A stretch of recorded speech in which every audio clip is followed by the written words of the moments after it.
What if everything you think you know about love is a complete lie? We're fed a fantasy of finding the one, falling in love, and losing ourselves in a Hollywood movie ending. We're sold this idea that love is some magic power that will fix our loneliness. But what if that idea is exactly what's destroying our relationships? What if that fairy tale is the reason so many relationships that start with a bang end with a whimper? Today, two of the most legendary thinkers of the 20th century are going head-to-head in an epic battle over one question: what is real love?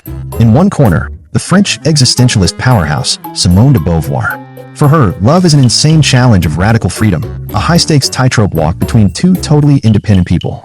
And in the other corner, the German psychoanalyst and master strategist, Erich Fromm.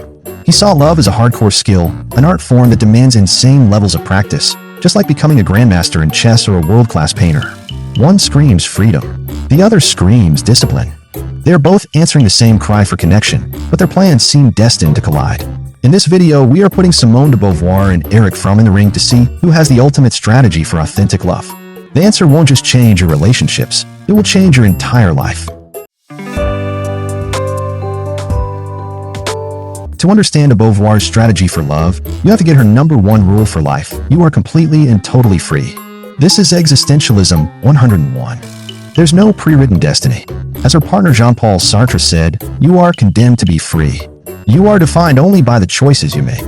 De Beauvoir calls this transcendence, the mission to constantly level up and become more than you are right now. Her legendary book, The Second Sex, was a bombshell that exposed how society has stolen this freedom from women for centuries. Men were the default human, the self, free to build empires and define reality. Women were cast as the other, an object whose only purpose was to be a wife, a muse, or a mother. In this world, love wasn't a partnership. It was a trap sold to women as their grand prize. And this is where de Beauvoir unleashes her ultimate move, authentic love.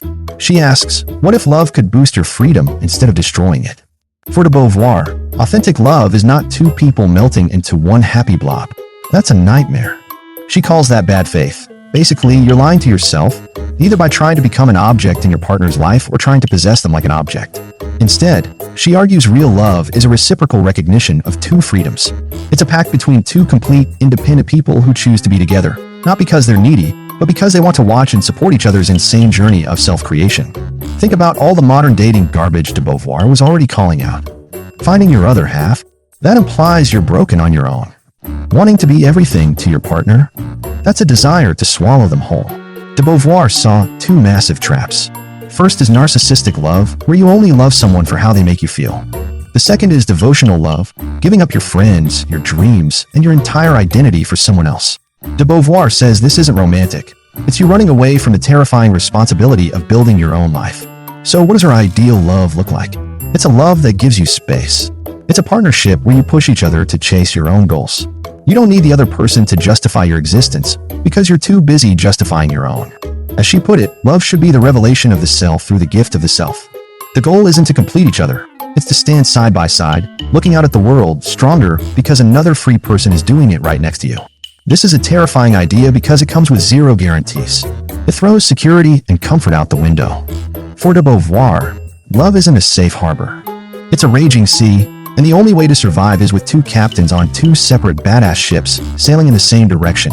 Now let's turn to our other challenger, Erich Fromm, who comes at this from a totally different angle. If de Beauvoir's strategy is pure freedom, Fromm's is pure skill. In his game-changing 1956 book, The Art of Loving, Fromm says almost everyone is getting love completely wrong. We don't see love as a skill to be mastered. We see it as a prize to be won. Fromm argues our entire culture fuels this mistake. We think the problem is how to be loved, so we market ourselves like a product hoping to get bought.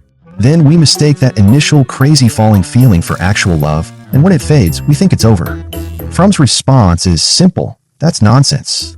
That isn't love, it's a business deal. He says that true love is impossible if you haven't worked on yourself first.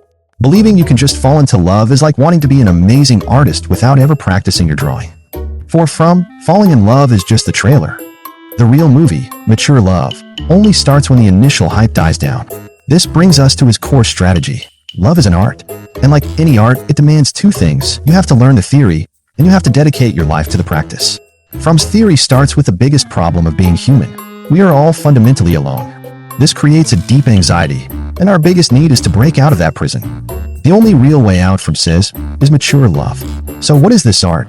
Fromm gives us a 4-hit combo for the practice of loving: care, responsibility, respect, and knowledge. If you're missing even one, it's not love. First, care. Love is the active concern for the life and growth of your partner. If someone said they loved their plant but never watered it, you'd call them a liar. Care is work. As Fromm says, one loves that for which one labors. Second, responsibility. This isn't a chore. It's the ability to respond. It means you voluntarily step up to meet their needs, both the ones they shout and the ones they whisper. Third, respect. This is what stops care from turning into control. The root of the word means to look at. It means seeing your partner for who they truly are, a unique individual, and wanting them to grow for their own sake, not for you. And finally, knowledge. You can't respect a stranger. This isn't just knowing their favorite color. It's a deep, gut-level understanding of who they are. You have to get over yourself and see the world from their eyes. For Fromm, this 4-part discipline leads to mature love, which he defines with an incredible paradox. It is union under the condition of preserving one's integrity. In his famous words, in love, two beings become one and yet remain two. And this is where his killer line drops. Immature love says, I love you because I need you. Mature love says, I need you because I love you.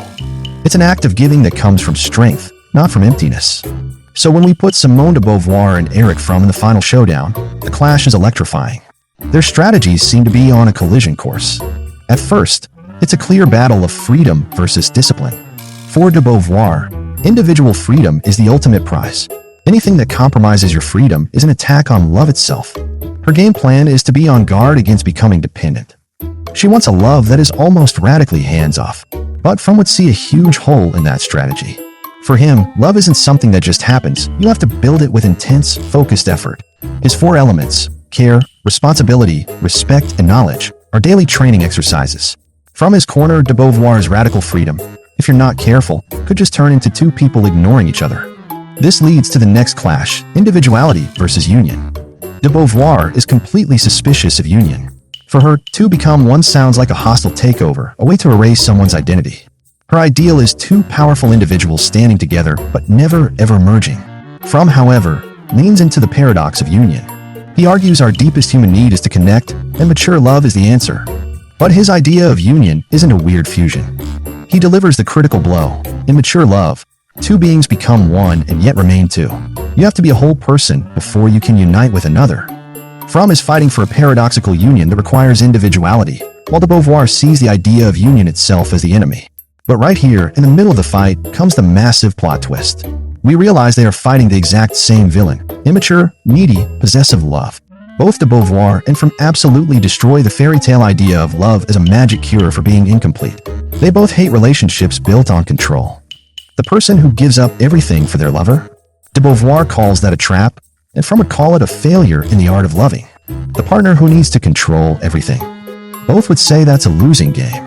In the end, they both land on the same championship-winning rule. Mature love is only possible between 2 equals.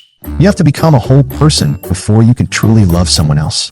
De Beauvoir calls this transcendence. Fromm calls it overcoming narcissism. Different words, same insane diagnosis. So, who wins this epic battle? The real winner is you.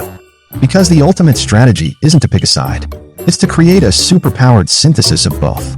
Think of it like this: Simone de Beauvoir gives you the unbreakable foundation, the non-negotiable bedrock of freedom and equality. She's the defense, warning you to never, ever lose yourself. She gives you the why. But a foundation alone can be cold and empty. That's where Erich Fromm comes in with the how. He reminds you that freedom without connection is just loneliness. He gives you the tactical playbook, the daily practice of care, responsibility, respect, and knowledge. Fromm gives you the tools to build a bridge between 2 free people. Real love, then, is the ultimate balancing act.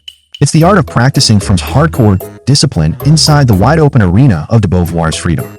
It's a relationship where 2 people are strong enough to be independent but brave enough to be connected.